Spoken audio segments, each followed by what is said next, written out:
Shalom Ouvracha, mes chers amis, nous sommes dans notre paracha d'Ashavua, Balak dans la Kabbalah. Il y a quelque chose dans cette paracha de façon étonnante, de façon récurrente, des choses qui sont très étonnantes et qu'on ne comprend pas comment ça se fait que ça se passe comme ça. La Torah nous aurait pu écrire toute cette histoire, toute cette paracha dans un midrash, c'est-à-dire dans un conte. Et là on voit, bizarrement, qu'il y a un monsieur qui s'appelle Balak ben Tzipor. Ce Balak ben Tzipor, il demande un mercenaire, quelqu'un qui s'appelle Bil'am, qui va venir essayer de vouloir bénir, entre guillemets le contraire, le peuple d'Israël. Maintenant, ce qui se passe, c'est que on a l'air de le voir que cet homme-là, il parle avec des anges. Comment c'est possible de dire qu'un mécréant comme ça, il parle avec des anges? En plus de ça, on a l'air de voir que cet homme-là, il prend des ksamim, c'est-à-dire de la magie dans les mains. En plus de ça, on a l'air de voir que cet homme-là, il vient et il court voir les béné Israël. Il vient les voir. Et une dernière chose, qu'est-ce qu'on dit à la fin? Il bénit qui Matevu alecha Yaakov. C'est vrai qu'à la fin, il dit Mishkenotecha Israël, mais pourquoi est-ce qu'il parle du nom de Yaakov? Pourquoi spécialement Yaakov? Et c'est quoi ce inyan là de Yaakov? Et en fin de compte, il bénit le peuple d'Israël au lieu du contraire. La question qui se passe, en plus de ça, qu'est-ce qu'on voit en plein milieu? C'est qu'il voit un ange qui le pousse contre un mur de pierre. Qu'est-ce que la Torah nous raconte? Quelqu'un qui est avec son âne, avec un mur de pierre, un ange qui vient le voir. C'est quoi ce inyan-là? On aurait pu mettre tout ça dans un midrash, on aurait dit Vayar Balak ben Tzipor, Kodashar Israël a Emori. Regardez quelque chose de très très beau. Ça veut dire quoi? Vayar Balak ben Tzipor, il a vu Balak ben Tzipor. Tout ce que Dieu a fait, la Emori. La Emori, on les a vus, c'est vrai, mais pourquoi spécialement on dit encore les peuplades? Il dit le Rabbi Darman quelque chose de très joli, c'est entre parenthèses uniquement, mais c'est très beau. C'est que il a vu comment est-ce que le peuple d'Israël a réussi à se battre, pas avec les armes, il a réussi à se battre avec la Emori, grâce à sa prière. Ils se sont battus grâce à leur prière, et c'est pour ça qu'il s'est dit, oulala, eux ils se sont battus avec la force de la bouche. L'autre, ils ont conquis avec la force de la bouche. Moi, je vais essayer d'aller à l'encontre du peuple d'Israël avec la force de la bouche, et je vais payer un mercenaire qui s'appelle Bil'am pour aller contrer la force du Ham Israël. On va essayer de voir est-ce que ça marche. La Emori, ça vient du Lachon, on va dire, pour dire que la force du peuple d'Israël, c'est notre prière, et ce qu'il faut faire au maximum, c'est de prier pour chaque petite chose.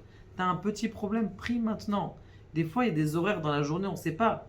Des fois, il y a des portes, elles sont ouvertes. On ne sait pas quand, ça arrive.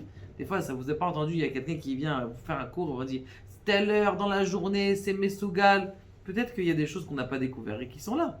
Et petites, les portes du tout ciel sont ouvertes, comme à l'année là. On n'est pas au courant parce que le bon Dieu, il a décidé, ou il y a quelqu'un dans le monde, il a décidé de faire une grande mitzvah.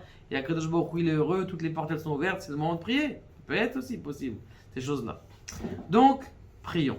Maintenant, revenons à nos problèmes. Il y a plein d'interlocutions, d'interrogations qu'il y a ici dans cette paracha. On ne comprend pas comment ça se fait qu'il y a des faits qui sont là, qui a l'air d'être des faits qui auraient pu rentrer dans une explication midrashique des sages. Bien, le Harizal nous dévoile quelque chose dans le Sefer Alikutim d'intéressant. Il nous dit en vérité, tu crois que quoi, Bil'am, c'est Stam qui vient de sortir. Bil'am, c'est le Gilgul, c'est la réincarnation de Lavan. Et venez, on regarde l'histoire de Lavan. Il était une fois un monsieur qui s'appelait Lavan, qui était lui aussi un mercenaire, qui faisait lui aussi de la magie noire. Comment est-ce qu'il faisait de la magie noire? Il avait attrapé un aîné, fils d'un homme aîné, il lui avait coupé la tête. Une fois qu'il lui avait coupé la tête, il l'avait mis dans le sel. Une fois qu'il l'a mis dans le sel, il lui a mis un petit os d'un oiseau qui s'appelle Yadoa. Il l'a mis sous sa langue et il lui demandait tout ce qu'il voulait. Et grâce à ça, il pouvait faire tout ce qu'il voulait. Là, c'est ça qu'on dit Balak ben Tzipor. Balak ben Tzipor, c'est quoi le fils de Tzipor? C'est ce Tzipor là qui avait cette force de parler. Cette force de parler, de faire tout devant lui. Donc on prend cet os de cet oiseau, on lui mettait sous la langue à cette tête là, d'homme qui était salée. Et donc Lavan, qu'est-ce qu'il faisait? Eh bien, il faisait des incantations. C'est ce que Rachel d'ailleurs, elle avait volé. Rachel, elle avait volé quoi? Elle avait volé les téraphim. C'est quoi les téraphim? C'est ces têtes de sorcellerie qu'avait son père. Il a dit, j'ai pas envie que mon père il continue à faire la sorcellerie. Et donc, c'est pour ça il leur a couru derrière. Bizarrement, qu'est-ce qui se passe? Il commence à courir. Et là aussi, il arrive dans la tente et il commence à faire un pacte. Avec qui? Avec Yaakov. Et quand il fait un pacte avec Yaakov, c'est comme dans Merlin l'Enchanteur, eh bien, il met une épée, il appelle ça Galaed, dans une monticule de pierre. Et après, il les laisse partir, il dit, tes enfants, c'est mes enfants. Il s'approprie les enfants d'Yaakov comme s'il serait content de ce qui allait se passer. Eh bien, ce qui se passe dans la paracha, c'est exactement ce qui s'est passé à l'époque. Excusez-moi. De même qu'à l'époque, eh bien, Lavan, il voulait faire de la sorcellerie. Là aussi, il est venu avec Vezikne Midian ou Ksamim Beyadam. Ils avaient dedans des ustensiles de magie. Après, ce qui s'est passé, c'est qu'il s'est mis contre un mur. Il y en a qui disent, c'est quoi ce mur-là qu'il a été bloqué? C'est le mur qu'ils avaient fait à l'époque de Yaakov. On t'a dit, toi tu passes pas chez moi, moi je passe pas chez toi. C'était donc cette épée-là qui était bloquée à l'intérieur des pierres. Et donc il s'est frotté contre ces pierres-là et ça lui a fait mal à Lavan, enfin Bil'am en vérité, puisque c'est la réincarnation de Lavan. En plus de ça, on voit que il arrive et qui il bénit à la fin Bil'am? Il finit par bénir Yaakov. Pourquoi Yaakov? Parce que dans l'ancien, il voulait le maudire, il voulait le tuer.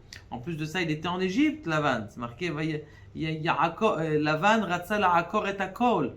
Comment Lavan était en Égypte? Oui, Lavan il était en Égypte. Ça veut dire que quoi? Ça veut dire que son souvenir dans la Haggadah, il est que Lavan il était en Égypte. Pourquoi il était en Égypte?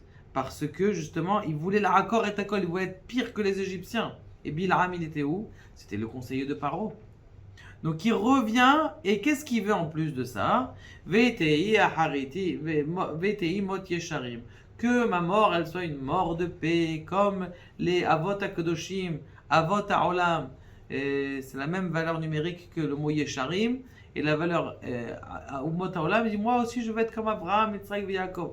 Je comprends pas, tu fais des actes de pire que moins qu'un animal, et tu veux recevoir les actes d'Abraham, Yitzhak et Yaakov. Trois en même temps. C'est pas possible. Et qu'est-ce qu'il bénit? Il bénit Yaakov.